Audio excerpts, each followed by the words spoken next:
From August to September 2024, Davao became the center of a showdown no one could believe. Thousands of followers flooded the 30-hectare Kingdom of Jesus Christ compound, locking arms, chanting, trying to block an army of police raiding the place. Hidden underground was no ordinary man. It was Apollo Quiboloy, a preacher with a massive bounty on his head, FBI agents on his trail, and enough political power to move entire crowds with a single word. This wasn't just another criminal case. This was the fall of the man who called himself the appointed son of God. This is the story of Pastor Apollo Quiboloy.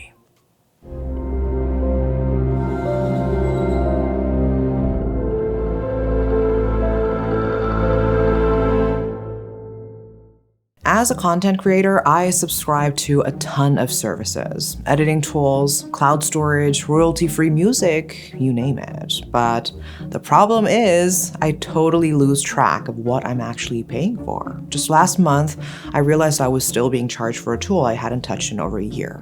And you know how subscription fees for these editing tools are super expensive. And that's where Rocket Money, our sponsor for today's video, comes in. It's an easy-to-use personal finance app that helps you cancel unwanted subscriptions, lower your bills, build a custom budget, and even grow your savings, all in one place. Once I connected my account, Rocket Money showed me all my active subscriptions. I picked the ones I didn't need, and with just a couple of taps, Rocket Money helped me with the cancellation process. No emails, no customer service calls, just done. I also love their budgeting tool. It breaks down where my money's going and sends alerts when bills are due or my balance is low. It's helped me feel way more in control of my finances. Rocket Money has helped customers save up to $740 a year when using all their premium features, and they have saved over $500 million in canceled subscriptions. To get started for free, go to rocketmoney.com/darkasia or click the link in the description. You can also unlock more features with premium, so head to rocketmoney.com/darkasia and get started right now. Now let's get back to the story. Now let's rewind a bit. Back on May 7th, 2005, news broke that shook the nation. A female lawyer had filed a lawsuit against the Kingdom of Jesus Christ and its leader, Apollo Quiboloy, claiming they had brainwashed her 19-year-old daughter, a follower since 2004. This case caused an uproar. After all, Apollo wasn't some unknown preacher. He was famous, a national figure with thousands of followers from every corner of the Philippines. But without solid proof of brainwashing, the police couldn't touch him. Fast forward to 2008, the tension around Quiboloy didn't die down. It only grew darker. In April of that year, the New People's Army, the armed wing of the Communist Party, accused Apollo of something horrifying. They claimed he was behind the killing of Datu Domingo Diarag, a Clatabagobo tribal leader, because he refused to sell 2 hectares of his ancestral land, a piece of land right next to Apollo's walled prayer mountain in Tamayong, for 50,000 pesos. According to Diarag's widow, Apollo's men didn't just offer money, they made threats. They even put a 20,000 peso price on her husband's head. It was brutal. Many stepped forward to testify, but Apollo, he denied everything, called it all lies and baseless accusations. But the storm was far from over. On November 18th, 2021, the US dropped a bombshell. A federal grand jury issued a superseding indictment, not just against Apollo, but also 2 of his top aides. They were charged with running a sex trafficking operation, forcing girls and young women, some as young as 12 years old, to have sex with Apollo under threats of eternal damnation. And that wasn't all. They were also accused of labor trafficking, bringing church members into the US on fake visas and forcing them to beg for donations on the streets.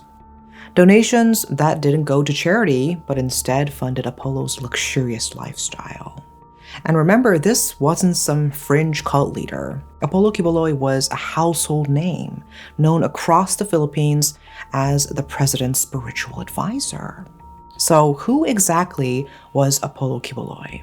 And how did he get so big, so powerful that thousands would risk everything just to protect him? Apollo Carreon Quiboloy was born on April 25, 1950 in Davao City.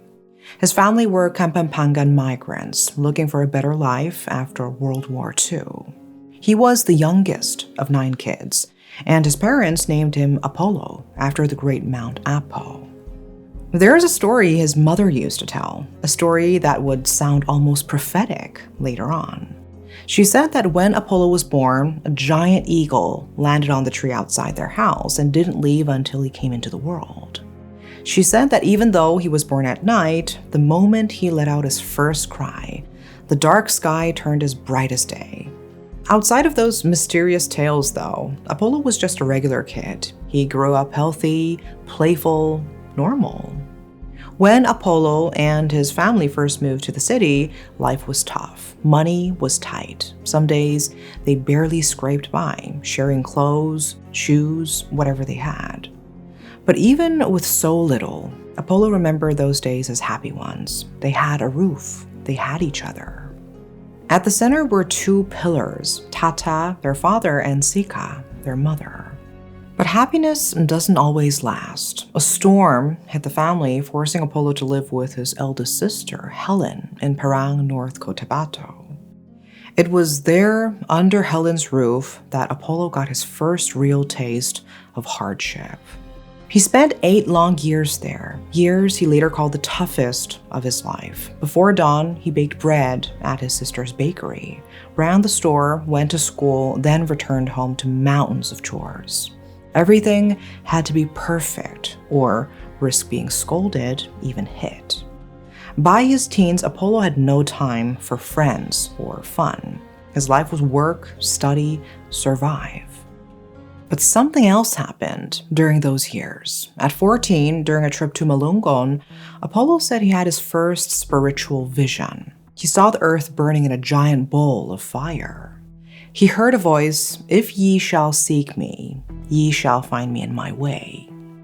He would later call it the beginning of the second coming, the moment he realized he was destined for something greater. Ironically, back then he didn't plan to become a preacher. He dreamed of becoming a nautical engineer or a pilot, but theology school offered free room, board, and tuition, so Apollo enrolled at the United Pentecostal Bible Institute and graduated in 1972. Religion already ran deep in his family. His father had converted to Oneness Pentecostalism, bringing Apollo and his brothers along. All 4 sons became preachers in the United Pentecostal Church of the Philippines, or UPCP, the biggest Oneness Pentecostal church in the country. Apollo's older brother, Jose, rose to become Assistant General Superintendent. Apollo, meanwhile, earned the nickname the Preaching Machine.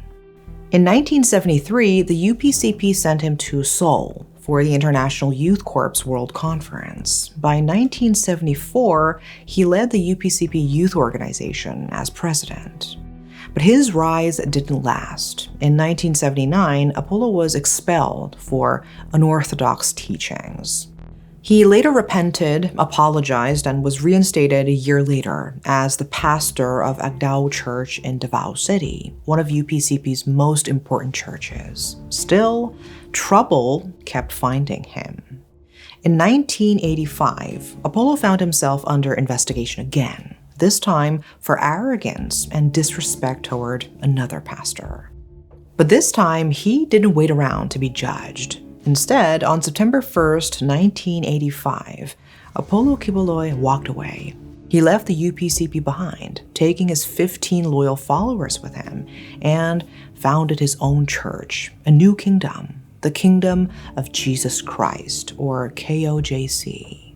It started humbly. He preached to a small crowd in the slums of Villamor, Agdao. Their first cathedral was a modest building by the side of the highway near Davao's airport. Locals mocked him. After all, who was this man calling himself the appointed Son of God? But Apollo didn't care, neither did his followers, who now proudly called themselves the Kingdom Nation. And against all odds, the movement exploded. Today, KOJC claims over 4 million followers in the Philippines and another 2 million worldwide. On weekdays, they host Bible sessions and prayer meetings. And every Sunday, thousands gather at their grand Sound of Worship event at the Davao Cathedral, a massive celebration of loyalty to the man they believe was chosen by God himself. From the outside, if you didn't look too closely, KOJC seemed like any other church. Prayer services, Bible studies, worship gatherings. To a passerby, it looked normal. But inside, it was anything but. Inside those walls, Apollo wasn't just a preacher. He was a man who claimed divine powers. He told his followers he could control nature itself. During the 2019 Cotabato earthquakes, Apollo stood outside and screamed, "Stop!" into the sky. Then later claimed he was the reason the earthquakes ended. He even told the public they should thank him. When people mocked him, he fired back, saying he let Typhoon Kamuri hit the Philippines as punishment for their doubt. And it didn't stop there. When COVID-19 swept the world, Apollo took to YouTube, blaming the emergence of the Omicron variant on his US prosecution and public criticism. He claimed the virus would disappear if only the charges against him were dropped. That's the kind of control he believed he had, not just over people, but over the world itself. And here's the crazy part. Despite how absurd it sounded, millions believed him. His influence only grew, and it didn't stay confined to the church walls. In 2000, he opened Jose Maria College, offering everything from basic education to vocational training. Soon after, he launched his media empire, the Suarezug Media Corporation, known today as Sunshine Media Network International, or SMNI, the official mouthpiece of KOJC. But Apollo wasn't done. He moved into politics. In 2004, he threw his support behind Gloria Macapagal Arroyo. After her win, his name carried even more political weight. By 2010, he endorsed Gilbert Teodoro for president. When Teodoro lost, badly, Apollo didn't just accept defeat. He openly questioned it. Where did my followers' votes go? He was so sure of his influence, he couldn't believe he hadn't delivered the victory. Then came 2016. Apollo threw his support behind Davao City's mayor, Rodrigo Duterte, for president. He even lent Duterte his private jet and helicopter to use for the campaign trail. And when Duterte won, the rumors exploded. Whispers started that Apollo wasn't just a supporter. He was Duterte's spiritual advisor.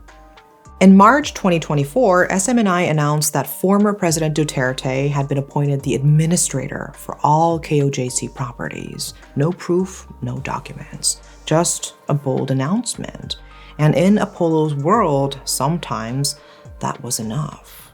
Now, at this point, you might be wondering the same thing a lot of people were asking. How did a poor boy from Davao end up with private jets, media empires, and political power? Where was all that money coming from? For years, there were whispers. Maybe he charged some kind of membership fee. Maybe his followers just gave generously out of devotion. But the real story started to crack open when brave survivors stepped forward. 2 Ukrainian women, Sofia and Nina, not their real names, came out with horrifying allegations. They said Apollo had sexually abused them, coercing them by threatening them with eternal damnation if they refused. Sofia joined the church at 21. Nina had been with KOJC since she was a teenager. Sofia testified that an older pastor had pressured her into granting Apollo sexual favors, and that she wasn't the only one. There were others. Some of them were minors. Another woman who went by the name Amanda said she was baptized at 15 and then sexually abused by Apollo a year later. When she tried to leave, her school, a KOJC-owned school, refused to release her transcript, trapping her future. A man named Jerome also stepped forward. He said he was forced as a minor to work, to sell, to raise money for the church, and that if members disobeyed, they were brutalized. Jerome spoke about followers forced to smash their own heads into walls until they bled. Others had chilies rubbed into their eyes, or worse. Then came Arlene Stone, a US-based ex-member. She said she was trafficked from Mindanao to Manila as a teenager to sell church merchandise. When she watched a movie without permission, Apollo himself allegedly hit her 60 times. The stories painted a sickening picture. This wasn't just a church. It was a machine built on fear, violence, and exploitation. And finally, in November 2021, the US federal authorities moved in. Apollo Quiboloy and several of his top KOJC members were indicted by a federal grand jury in California. The charges: sexual misconduct involving minors, human trafficking, fraud. Prosecutors revealed how the entire fundraising operation was a scam. KOJC would select their best workers, reward them with trips to North America under fake visas, pretending they were performers. Once they landed, their passports were confiscated.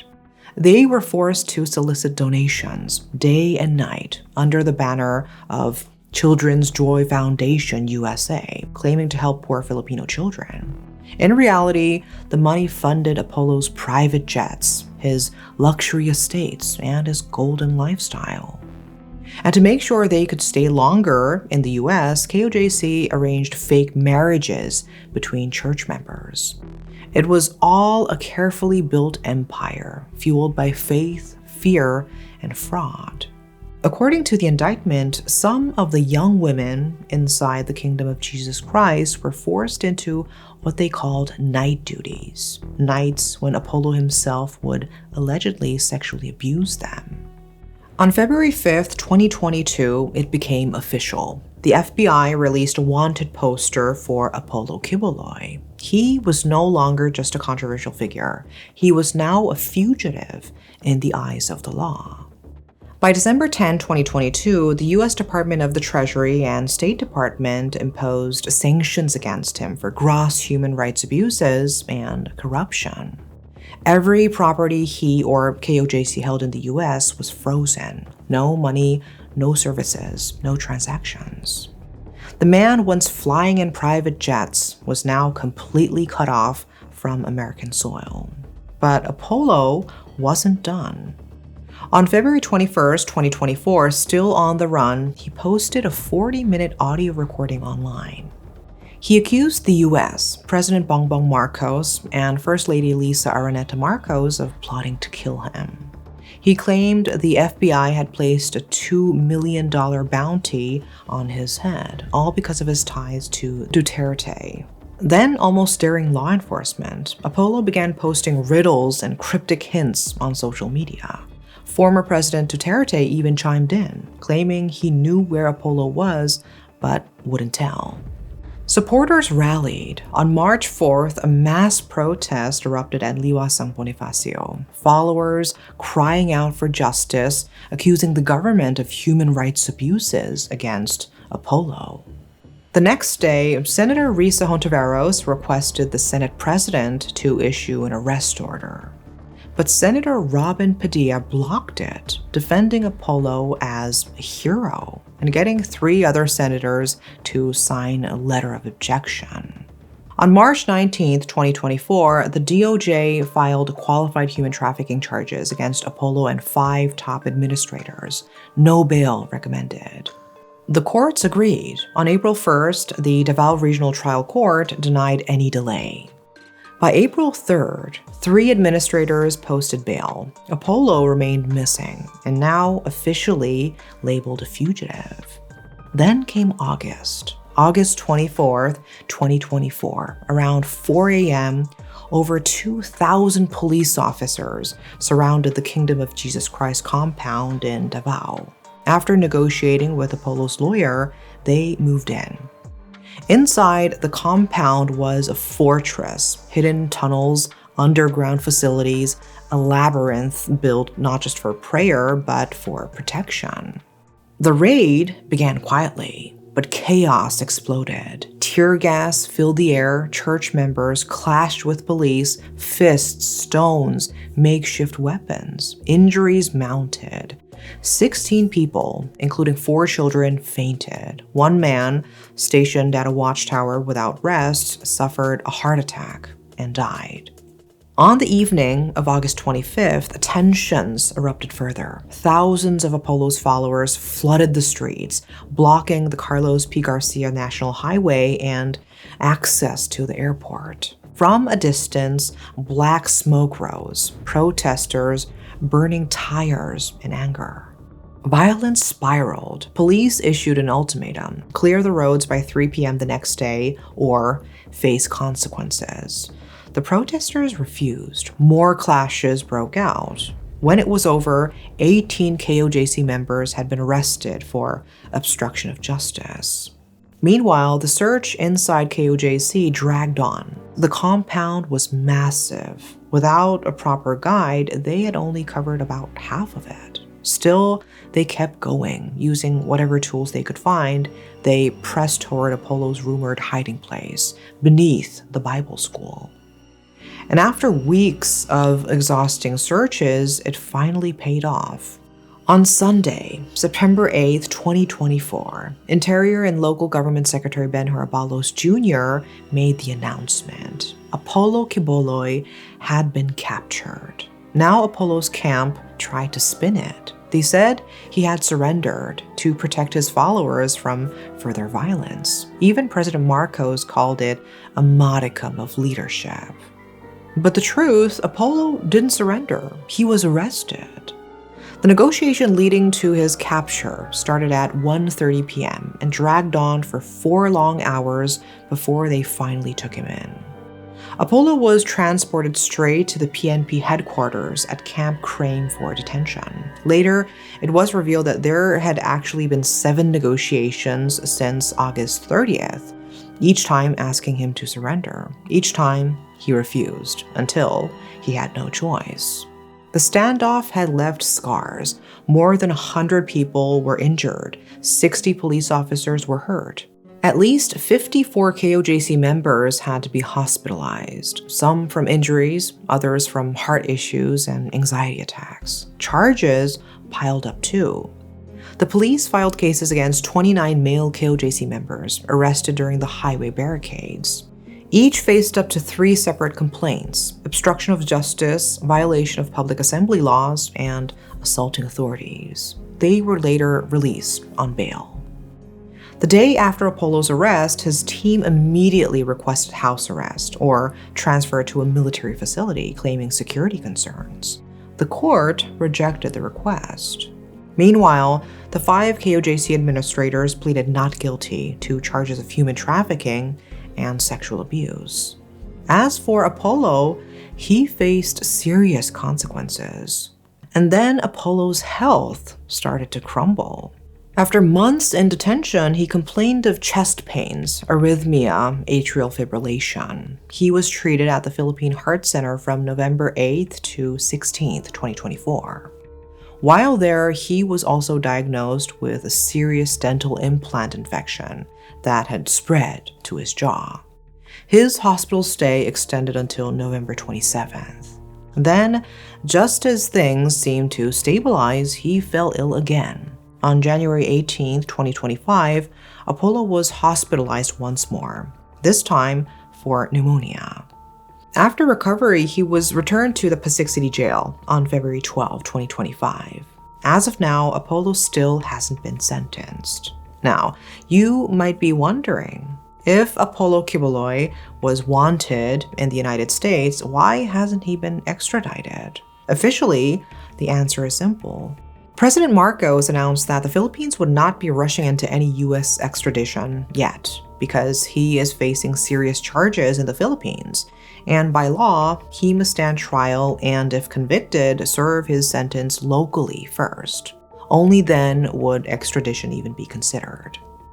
But behind the official line, the situation feels a little more complicated. Quiboloy isn't just any defendant. He has a loyal following, a media network, and a long history of political connections. Moving too quickly could stir backlash or unrest among his supporters, something the government may be trying to avoid. And there's another reality. In the US, he is facing harsher charges: sex trafficking, visa fraud, money laundering, with possible life sentences and no easy exits. In the Philippines, legal proceedings can stretch for years. Appeals, delays, negotiations. It's a very different fight. President Marcos Jr. has publicly promised there will be no special treatment, but whether extradition happens next or much, much later is still an open question. And that's where the story stands. The man who once claimed to control earthquakes, storms, and even the end of the world is now waiting for a very human judgment. What do you think about this case? How did a man with so many scandals hold so much power for so long?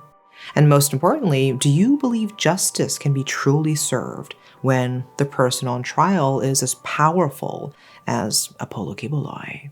Let me know in the comments below. That is all for today. Thanks for watching.